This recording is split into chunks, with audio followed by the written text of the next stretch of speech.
गरीब आदमी हूँ।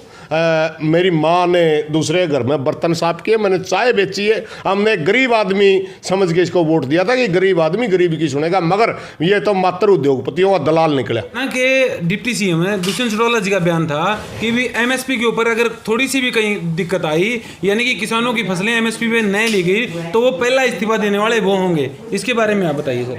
उससे बेशरम आदमी मैंने अपनी जिंदगी में देखा। हमारी मजबूरी है, मैं बार बार बोल रहा हूँ, हमारी मजबूरी है मेरे भाई, हम हार नहीं सकते, हमारी नस्लें बर्बाद हो जाएंगी, हमारी मजबूरी है। 24 के सभी दर्शकों को नरेश लोहरा की राम राम। आज हम पहुंचे हैं सिंघू बॉर्डर, दिल्ली के सिंघू बॉर्डर के ऊपर, और यहाँ पर हमारे साथ आज हैं राष्ट्रीय किसान मोर्चा के सदस्य, टीम के सदस्य, जो इस पूरे आंदोलन को देख रहे हैं, किसान आंदोलन की देखरेख कर रहे हैं और इस पूरे आंदोलन को मैनेज कर रहे हैं। इनमें से हम आज हमारे साथ हैं श्री सुरेश कोथ जी, जो काफ़ी लोकप्रिय हैं और किसानों के मुद्दों के ऊपर ये बार बार अपनी बातें रखते रहते हैं। नमस्कार सर। नमस्कार जी। सर, जो ये पूरा मामला है, जो ये कानून आया, इसके अंदर सर ये पूरा आंदोलन छिड़ना पड़ा, इसी क्या नौबत आ गई सर? देखिए, जब ये अध्यादेश के रूप में सितंबर में हमने तो इनको रीड करा, तीनों जो अध्यादेश के रूप में आए थे, इनकी मूल भावना ही किसान के विरुद्ध थी। ये जब लाए गए उस समय हमने देखा, अगर ये कानून लागू हो गए, ना किसान को तौल का राइट मिलेगा, ना मोल का राइट रहेगा, ना मंडी बचेंगी, ना किसानों की ज़मीन बचेंगी, ना ही किसानों का किसी किसान एक किस्म का कंपनियों का बंधुआ मजदूर बन के रह जाएगा। कोई एमएसपी की गारंटी नहीं रहेगी, क्योंकि जिन प्रदेशों के अंदर मंडी नहीं, जैसे बिहार का आप उदाहरण लीजिए, 2006 में टूटी थी, आज 1000 रुपये में वहाँ धान बिकता है। हरियाणा पंजाब 2 ही सौभाग्यशाली स्टेट ऐसे थे जिनमें मंडी का कल्चर था, क्योंकि ये भी देन चौधरी छोटू राम की थी। जब हमारा देश गुलाम होता था सन 1939 के अंदर, उन्होंने मंडी एक्ट के तहत हमारे को तौल मोल का अधिकार दिया था। सरकार कह रही है कि सर मंडी व्यवस्था को कोई हानि नहीं होगी, मंडियां ऐसे ही रहेंगी। सरकार मूर्ख बना रही है, क्योंकि इनकी मूल भावना ही ये थी कि किसान को मारे। अब जब हमारी मीटिंग हुई सरकार से, खुद कृषि मंत्री ने माना, अगर मैं ये बिल वापस ले लूंगा तो उद्योगपति क्या कहेंगे। जब उन्होंने खुद मान लिया कि ये बिल किसान के लिए नहीं लाए गए, ये बिल अडानी अंबानी के लिए लाए गए हैं, हमारे को मारने के लिए लाए गए हैं, ये तो सरकार मानती है। तो सरकार बार बार मीटिंग पे मीटिंग बुला रही है सर, इसका क्या लग रहा है, क्या रणनीति लग रही है इसके पीछे? सरकार हमारे को मूर्ख समझती है। सरकार चाहती है कि हम अमेंडमेंट की तरफ जाएं, कुछ बिंदुओं में बदलाव की बात कर रही है, जबकि ये बिल में एक अक्षर भी किसान हित का नहीं। हम क्यों मानेंगे इसको? हमने बार बार मोदी सरकार को कहा कि आपका कोई सबसे ज़्यादा पढ़ा लिखे मंत्री, आपका कोई सबसे ज़्यादा पढ़ा लिखे अफसर बिठाइए पब्लिक के सामने डिबेट में, और हम किसानों में से आप जिसको चाहें वो छोटे छोटे कार्यकर्ता को बुलाइए, और ऑन टेबल वो कोई अफसर ये साबित करके दिखाए कि इसमें एक अक्षर भी किसान हित का हो, और हमारा जो कार्यकर्ता जाएगा वो ऑन टेबल ये साबित करके दिखा देगा कि इसके अंदर हर अक्षर किसान के विरुद्ध है। तो हम क्यों मानने इस बात को? ये इतना बड़ा कानून बनाया गया, क्या इसके ऊपर किसानों से विचार विमर्श किया गया था? मैं बताता हूँ, ये कानून आज से आने वाला, आज अचानक नहीं आया। 1991 के अंदर जब WTO में भारत सरकार ने दस्तक करे, उस मौके के प्रधानमंत्री PV नरसिम्हा राव थे। उस समय लिखा गया था कि किसानों की सब्सिडी कम कीजिए और किसानों की सारी फसल को बाजार पर आधारित छोड़ दीजिए, किसी की को मंडी की सरकार कोई व्यवस्था ना करे, कोई आप MSP वगैरह ना दे। उस समय से हम लगातार लड़ रहे हैं। 2012 में एक कानून आ रहा था, जब हमने विरोध किया उस समय कांग्रेस की सरकार थी, अल्पमत में थी, तो सरकार टूटने के डर से उन्होंने वापस ले लिया। आज बीजेपी ने वही पात्रा खेला, आज इनके पास बहुमत है। उद्योगपतियों ने कहा कि आज तो आपके पास बहुमत है, हमने आपके लिए हजारों करोड़ रुपया इलेक्शन में लगा रखा है। मोदी की कैंपेन सारी की सारी अडानी के हवाई जहाज में हुई थी। उन्होंने इनको कहा कि हमने आपके का हज़ारों करोड़ रुपया लगा रखा है, आप आज वो बिल लाइए। मगर हम अडानी ने लगाया हुआ जहाज में हमने क्या लेना देना है? हम तो गुलाम नहीं बनेंगे इनके। क्या हमारे को गुलाम बनाने के लिए लाया था? मोदी ने हमारे से वोट ये कह के लिया था, मैं एक गरीब आदमी हूँ, मेरी माँ ने दूसरे घर में बर्तन साफ किए, मैंने चाय बेची है, हमने एक गरीब आदमी समझ के इसको वोट दिया था कि गरीब आदमी गरीबी की सुनेगा। मगर ये तो मात्र उद्योगपतियों का दलाल निकला। शुरुआत में जब ये आंदोलन शुरू हुआ उस समय किसानों की मुख्य मांग ये थी कि भाई इस विधेयक के अंदर कुछ बदलाव लाया जाए। नहीं, लेकिन अब जो जो मामला खींचा, नहीं। अब किसान यूनियन कहने लगी कि भाई इस पूरे कानून को रद्द किया जाए। नहीं, हमारी मांग शुरू से ये थी, हमारी मांग शुरू से ही ये थी कि ये बिल किसानों को मार देंगे। और उसके साथ हमने कहा था कि एमएसपी के ऊपर खरीद की गारंटी का कानून दे दो ताकि इनका असर किसान पे कम हो। मगर इन लोगों ने हमारी सुनी नहीं। अगर ये लोग ये बिल लाने से पहले किसान ऐसे होते तो हमारे से राय लेते ना, हम बताते इनको किसान के हित में क्या है। ये ऐसी कमरों में बैठ करके अपने आप बिल बना लेते, कहते हैं अब मैं किसान का बेटा हूँ। ये पता है साड़ी कौन सी कौन सी फसल हो या सामने में कौन सी फसल हो। हरियाणा के डिप्टी सीएम है दुष्यंत चौटाला जी का बयान था कि भी एमएसपी के ऊपर अगर थोड़ी सी भी कहीं दिक्कत आई, यानी कि किसानों की फसलें एमएसपी पे नहीं ली गई, तो वो पहला इस्तीफा देने वाले वो होंगे। इसके बारे में आप बताइए सर। उससे बेशरम आदमी मैंने अपनी ज़िंदगी में देखा। कितने लोगों को बाजरे पे एमएसपी मिला, कितने लोगों को आज नरमा पे एमएसपी मिला, कितनों की धान की कितनी ब्रांड माटी करी इन लोगों ने, कितनों को मिला धान एमएसपी, कितने लोगों को ग्वार पे एमएसपी मिला, कितने लोगों को मूंग पे एमएसपी मिला। कहाँ दिया उन्हें इस्तीफा? वो एक झूठा आदमी है। एक बात बताता हूं मैं, दुष्यंत चौटाला को जितना वोट मिला 100% एक भी वोट ऐसा नहीं था जो किसान से संबंध ना रखता हो। दुष्यंत चौटाला चौधरी देवीलाल का फोटो दिखा करके, क्योंकि हरियाणा प्रदेश के अंदर चौधरी देवीलाल को भगवान के बराबर दर्जा किसानों में, उसका फोटो दिखा के वोट ले गया। आज हरियाणा प्रदेश में अगर सबसे ज्यादा किसानों का गद्दार कोई है तो उसका नाम दुष्यंत चौटाला है। उससे बेशरम आदमी तो है ही नहीं। आज पूरे हरियाणा प्रदेश का किसान सड़क पे बैठा, आज भी कहता अगर किसानों को एमएसपी, अरे दी कहां है ये तो बताओ। मूर्ख बना रहे लोगों को। हरियाणा के मुख्यमंत्री मनोहर लाल खट्टर जी का इस बारे में कोई बयान नहीं आ रहा। एक जिम्मेवारी बनती है, उनके राज्य के अंदर इतना बड़ा आंदोलन चल रहा है, उनका कोई बयान नहीं आ रहा सर। इसके बारे में बयान क्यों नहीं आया? बयान आया। वो हरियाणवी को पहचानने से इनकार कर दिया उसने। मुख्यमंत्री जी कहते हैं कि इस आंदोलन के अंदर हरियाणा का किसान नहीं है।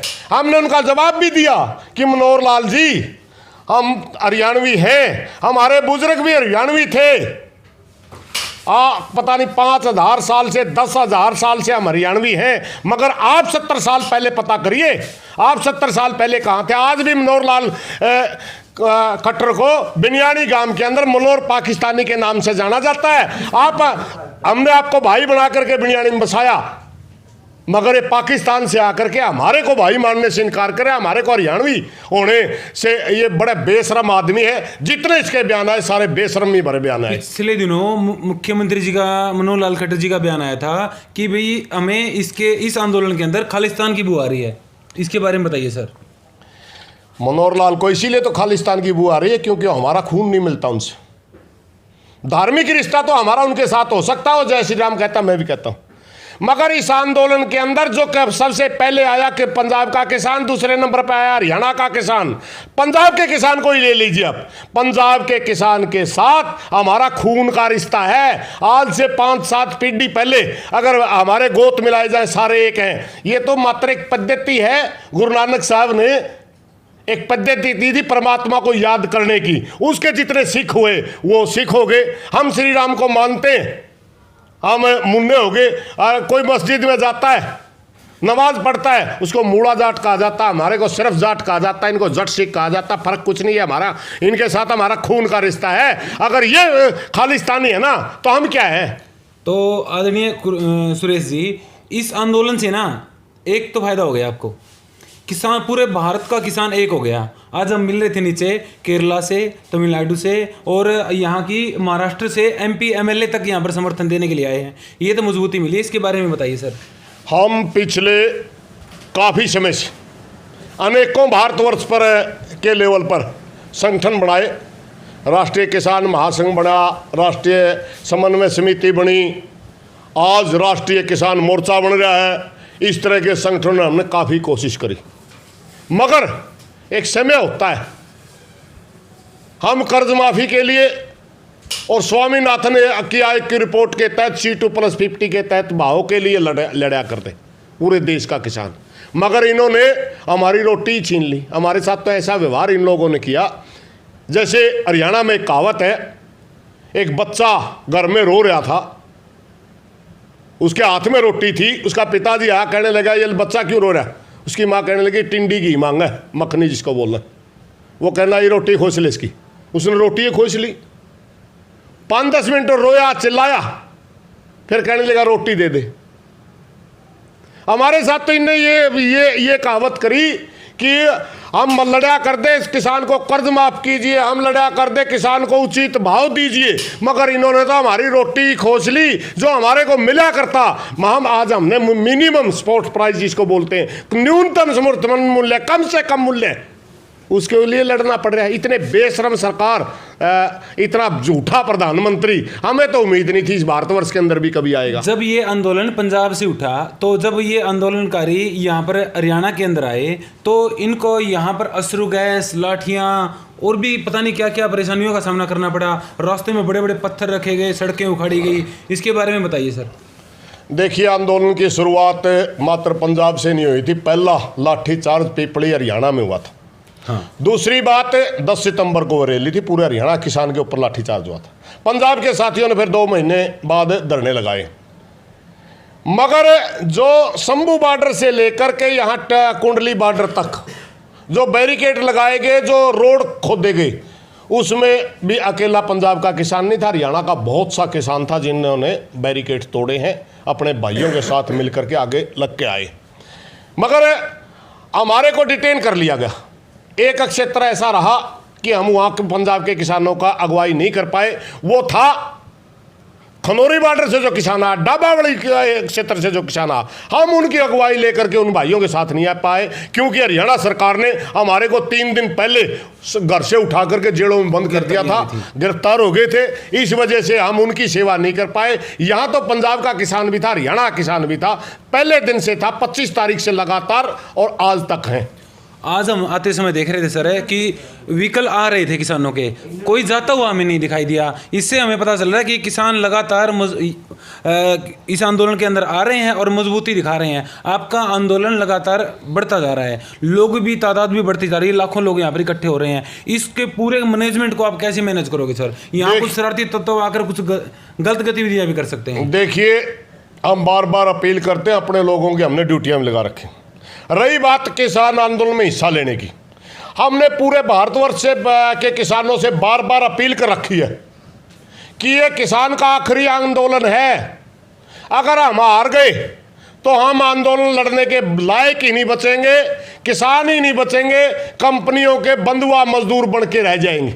और अगर हम ये आंदोलन जीते तो किसी भी गवर्नमेंट की इतनी हिम्मत नहीं होगी कि किसान के खिलाफ कोई इस किस्म के कानून लेके आए जो किसानों को मारते हो। तो आज हमारा अंतिम प्रश्न है सर आपसे, आपका भी काफ़ी बिजी शेड्यूल है, इस पूरे मामले में, इस पूरे आंदोलन की तरफ से सरकार से क्या दरख्वास्त कर रहे हो सर आप? मैं भारत सरकार से जो फिलहाल हमारा बातचीत का संबंध टूट गया, डेडलॉक की स्थिति है, प्रार्थना करना चाहता हूं, आप तो घमंड में ये कानून वापस नहीं लेना चाहते, आप हारना नहीं चाहते, मगर हमारी मजबूरी, हम हार नहीं सकते। हमारे पीछे हजारों फुट गहरी खाई है। अगर हम ये आंदोलन हारे तो हमारी नस्लें बर्बाद हो जाएंगी, हमारी पीढ़ियां समाप्त हो जाएंगी। हम अपने बच्चों के सामने मुंह कैसे दिखाएंगे कि जब ये किसानों को मारने वाले कानून लाए जा रहे थे तो आप क्या कर रहे थे, बच्चे हमारे से पूछेंगे। इसलिए मैं भारत सरकार से प्रार्थना करता हूं, अपने घमंड को छोड़ें और किसान की मजबूरी समझें और ये तीनों काले कानून वापस ले और MSP के ऊपर खरीद की गारंटी का कानून लाए। बिजली का जो आप एक ड्राफ्ट तैयार करें किसान को मारने का लिए, उसको वापस करें। और आप जो हवा के प्रदूषण का बहाना लेकर के किसान को 1 करोड़ रुपए जुर्माना, 5 साल की सजा की जो बात करें, उसको वापस लें। इससे कम किसान ये समझौता नहीं कर सकता, क्योंकि हम यहाँ मरने के लिए आए, या तो सरकार हमें गोलियां मार देंगी, हमारी डेड बॉडी कर जाएगी, या हम जीत के जाएंगे। उसके अलावा हमारे पास कोई विकल्प ही नहीं है। तो आपका सीधा सीधा कहना है कि अब की बार किसान आर पार के मूड में यहाँ पर आए हैं। अरे हमारी मजबूरी है, मैं बार बार बोल रहा हूँ, हमारी मजबूरी है मेरे भाई, हम हार नहीं सकते, हमारी नस्लें बर्बाद हो जाएंगी। हमारी मजबूरी है, हम हार सकते नहीं, ये हारना चाहते नहीं। इसलिए मेरी प्रार्थना है, इसमें अगर सरकार हमारी बात मानती है तो उनकी हार नहीं, जीत होगी, क्योंकि किसान और मजदूर इसी देश का नागरिक है। इस देश के अंदर लोकतांत्रिक प्रणाली है, ये देश हमारा है, हम कोई दूसरे देश के वासी नहीं है। किसान की आवाज़ सुनिए, कृपया किसान की आवाज़ सुनिए। धन्यवाद जी, बहुत धन्यवाद जी, धन्यवाद। बहुत। ये थे हमारे बीच आदरणीय श्री सुरेश कोच जी, राष्ट्रीय किसान मोर्चा के सदस्य, जो इस पूरे आंदोलन की देखरेख कर रहे हैं। और इन्होंने बता दिया कि किसान अब आर पार के मूड में आए हैं और हार सकते नहीं, घर वापस जा सकते नहीं। इसलिए हमारा भी अपने चैनल के माध्यम से सरकार से यही रिक्वेस्ट है, यही प्रार्थना है कि इस पूरे मामले का जल्द से जल्द कोई जायज़ समाधान निकाला जाए, ताकि किसानों का भी मान सम्मान रह जाए और जो बुजुर्ग और युवा पीढ़ी यहाँ पर सड़कों पर बैठी है, ये भी अपनी पढ़ाई लिखाई, अपने काम धंधे संभाल सकें।